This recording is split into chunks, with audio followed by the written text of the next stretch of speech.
Meron Mio Sporty, bagsak presyo, grabe oh. Presyong pamigay, 1,624 na lang oh.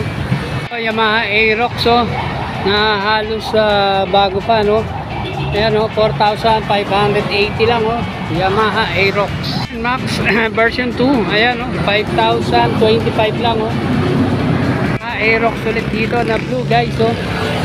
Ayan, check natin, 5,381 lang. Dito Mio i125 cyan color guys oh, 2,967, fresh as new. Ulit meron Mio Sporty ulit dito no, 3,259 lang, halos bago pa tong dalawa na to. Mio Gear guys na gray ang color, matte gray.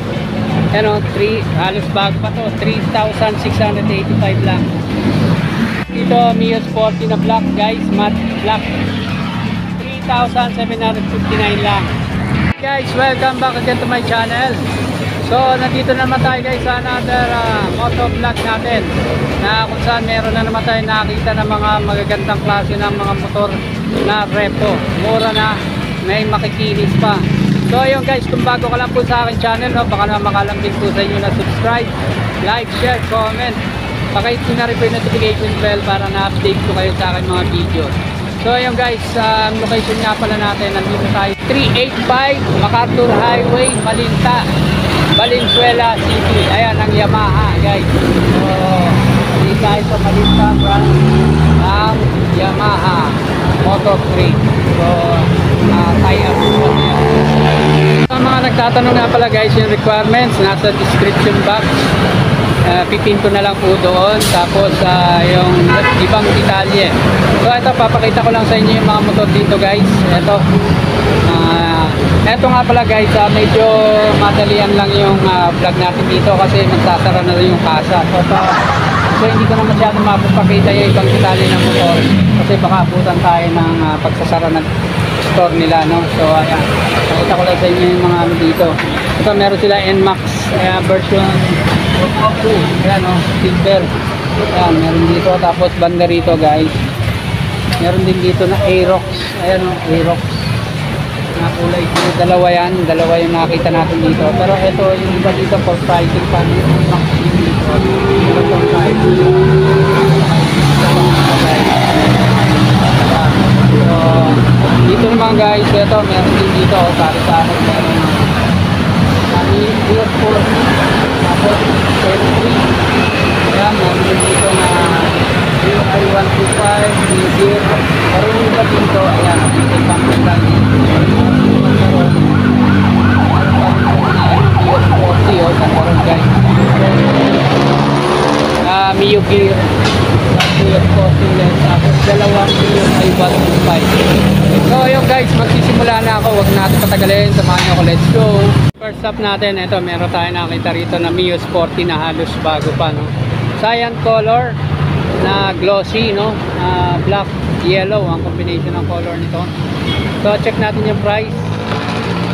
So ito 68,210 lang guys, tapos naka zero down payment, tapos ang kanyang 3 years installment 3,259 lang. Meron ka ng fresh as new na Mio Sporty sa mga masiselan dyan. Eto, may na-discover tayo na halos bago pa. Wala na to side mirror guys, pero napaka solid pa ng kinis ng ano nito, headlight. Lalo kung sa personal nito makikita, stock pa yung mga ilaw niya, signal light, headlight, stock pa. Pati sa baba no, yung kanyang park light or signal light, stock pa. Tapos yung kanyang fender halos bago pa, gulong niya makapal pa. Front disc brake, caliper, naka-stock pa, saka yung telescopic niya no. Tapos yung kanyang seat cover, stock pa rin na walang remembrance ni Muning. Tapos yung kanyang grab bar, stock pa rin. Ito guys, 3,000 lang may get, batang bata pa si Hyundai. Ayan o, original pa yung kanyang handle grip, tsaka yung kanyang brake lever left and right. So check natin.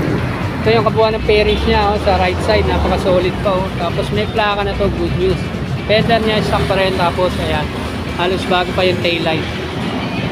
Then Mio i125 or M3 cyan color ang combination, glossy tsaka matte na carbon black ang color nito. So check natin, 51,625 lang ganyan yung kanyang cash price no, bagsak presyo, naka zero down payment, Tapos yung kanyang 3 years installment, 2,967 lang. Grabe, bagsak presyo rin to. Eto, wala na to. May side mirror pa na original guys. Tapos yung kanyang fairings, ayan, so goods pa. Aftermarket na yung kanyang handle grip, pati yung brake lever niya, stock pa naman yung sa brake lever. Tapos yung kabuuan ng fairings nito, ayan, so signal light niya, stock pa. Aftermarket yung headlight, walang basag, walang bangas yung headlight cover. Tapos yung kanyang fender, stock pa rin. Meron lang mga minimal na gas-gas. Gulong niya, okay pa, goods na goods pa. Disc brake niya, ayan. Meron pa siyang disc brake sa front. Tapos nakakaliper pa rin siya. Telescopic. Seat cover niya, wala remembrance ni Muning guys. Good news. So, meron ako nakita sa dulo. Minimal lang yung mga remembrance na pusa. Grab bar niya, stock pa rin. Yung gear dito na halos bago pa rin. Pero wala pa. For pricing pa to pagka ganitong walang naka-tag price. For pricing pa yan. So, ayan. So, hindi na natin masyadong matadaanan. Kasi baka masarahan tayo ng tindahan. So, ito for pricing pa rin tong M3 guys. So, magenta yung color niya. NMAX Silver. Glossy Silver Black. Ang nakita natin dito guys na version 2 ng NMAX. So, price nito, ABS version to guys, 110. Bagsak presyo na rin to, 709. Down payment, 5,535 lang. Tapos ang kanyang 3 years installment, 5,025 lang. Ayan, meron ka ng NMAX, pinapangarap mo, version 2 pa yan. So, eto guys, may side mirror pa siya na stock. Tapos, color nito, ayan, may halo pala siya na choco brown. Tapos, wala nang windshield. Pero yung kanyang kabuuan ng fairings dito sa harap, goods pa, no? Goods na goods. Tapos yung headlight niya, wala akong makita mga bangas, basag. Tapos yung meron siya auxiliary light or mini driving light na nilagay dito, no? Backup. Tapos yung kanyang fender, yan, stock pa rin, ABS version. Tapos yung kanyang front disc brake, caliper, stock pa rin. Tapos nakamag siya na brown or golden brown. So walang basag, walang bangas yung kanyang signal light left and right. So, ayan, no? Goods na goods. Tapos yung kanyang seat cover, stock pa rin. Walang remembrance ng pusa. Meron siyang nakalagay dito na bracket para sa top box. So, ito yung kabuuan ng fairings niya, no, guys? Ayan. Solid pa yung finish ng taillight cover nito. All stock pa yung mga ilaw. Wala pa siyang plaka, guys. Tapos yung fender niya, stock pa rin. Dual shock niya, stock pa rin. Tapos CVT cover, stock pa rin. Pati yung kanyang side stand, center stand, ayan. Saka yung kanyang footrest, alloy. Yung footrest nito, wala namang kulang-kulang sa mga fairings, no? Kompleto, walang basag, walang bangas, wala akong nakakita ng bangas. Tapos digital panel nito, halos bago pa. Walang basag yung mga side mirror guys, so good news para sa inyo. Ayun, tapos meron siya dito busina, no, na nilagay extra na busina. Let's check natin sa kabila. So ayan, intact pa yung mga logo nito, no, yung emblem nito. Tapos stock pa rin yung kanyang pipe. Tapos yung heat guard niya, stock pa rin. Dual shock, nandiyan pa. Tapos radiator cover, saka yung footrest, nandiyan pa. Overall, good na good pa to guys.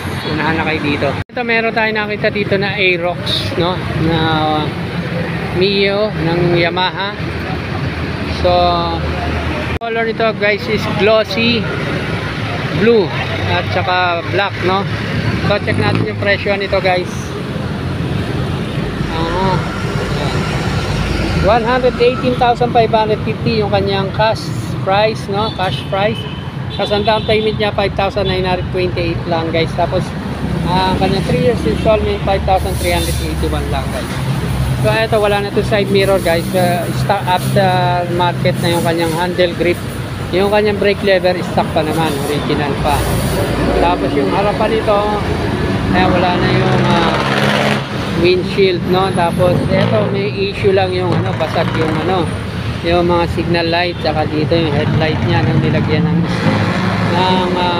scotch tape na lang. So bilihan nyo na lang sa aftermarket yan, mura lang yun ito. Tapos itong fender niya, stock pa.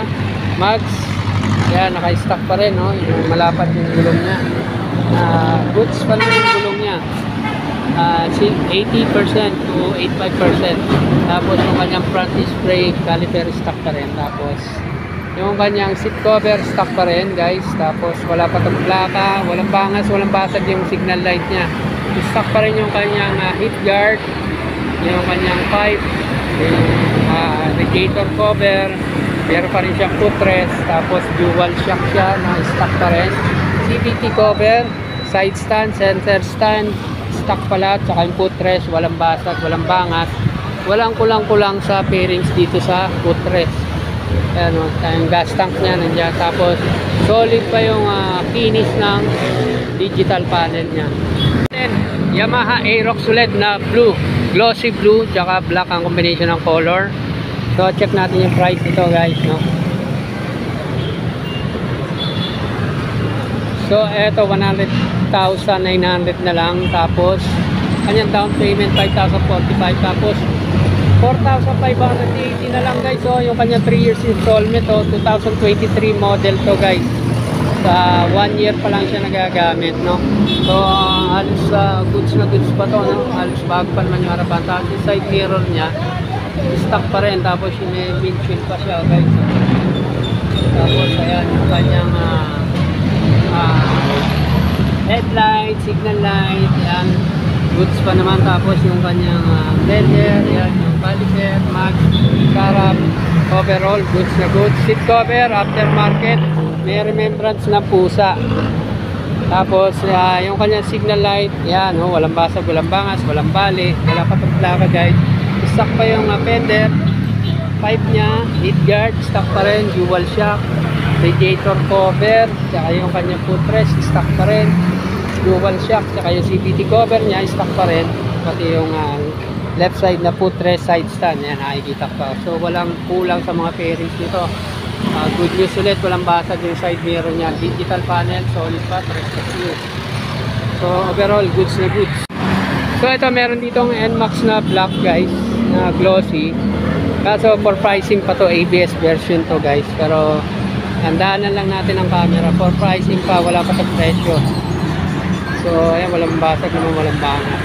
So for pricing. Dito guys, na black, glossy black, saka matte black ang color, na halos bago pa. Pero for service unit, ayan o, for service unit. So hindi siya pambenta. May sporty na black ang color guys. Meron tayo dito nakita, matte black.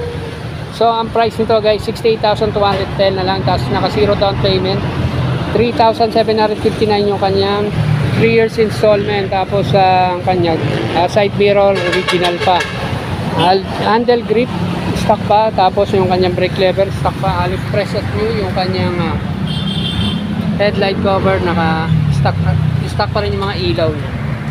Tapos yung kanyang mga headlight, wala naman ako nakita mga basag. Fender stock pa rin. Tapos yung kanyang dual disc brake, naka-caliper pa siya na stock. So eto, pinanipisan na yung kanyang stock na kupuan. Tapos may side mirror siya na walang basag o left and right. Yung tinakbo niya guys, mababa pa, 1,567 pa lang, basang-basa guys. So eto, good news, may plaka na rin to guys. Fender niya stock pa rin. Tapos yung kanyang halos bago pa na tail light, stock pa lahat ng mga ilaw niya. So ayan, sa mga CVT cover niya, may kickstarter pa rin siya. Meron dito Mio Sporty na black ang color, black gray, glossy. So check natin yung price nito guys. Ito, grabe, ito murang-mura, 33,999 na lang, oh. Tapos naka zero down payment. Ang malupit, 1,624 na lang ang kanyang 3 years installment. Meron pa ng Mio Sporty. Ito guys, ang tinakbo na 58,000 plus. Tapos aftermarket na yung side mirror niya, handle grip niya, aftermarket na. Yung kanyang brake lever, original pa, no? So seat cover niya, stock pa rin. Grab bar niya, stock pa rin. Good news, may plaka na to. Dual shock, CVT cover, stock. Footrest, stock pa. Yung kanyang pipe, heat guard, stock pa. May kalawang na lang yung pipe niya, no guys. Tapos nakamag siya. So meron siyang footrest na aftermarket nila guys. Walang kulang yung mga bearings dito. harapan ng Mio Sporty guys. So, yan. So, walang basag yung kanyang headlight dito sa signal light, fender niya, gulong niya, front disc brake, caliper, all stock. So, overall, goods na goods pa to guys. Sa lease guys, eto meron dalawang Mio Sporty dito. Mio Sporty, Mio i125 guys. Beige ang color, tsaka black glossy. Kaso for pricing pa itong mga to guys. So, ayan, hindi na natin masyadong yan kasi tulad ng sinabi ko, baka masaraduhan tayo. So, ayan, ang color niya. So, pwede kayo magpa-update in case na may presyo na to. Tipin ko yung contact saka yung detalye nito sa description box. So, ayan guys, hanggang dito na lang po muna. No? Kung nagustuhan nyo yung ganitong klase ng video natin, huwag na po kalilimutan mag-subscribe, like, share, comment. Pakihit nyo na rin po yung notification bell para na-update ko kayo sa ating mga video. So, yun lang guys. Thanks for watching. Keep safe. God bless.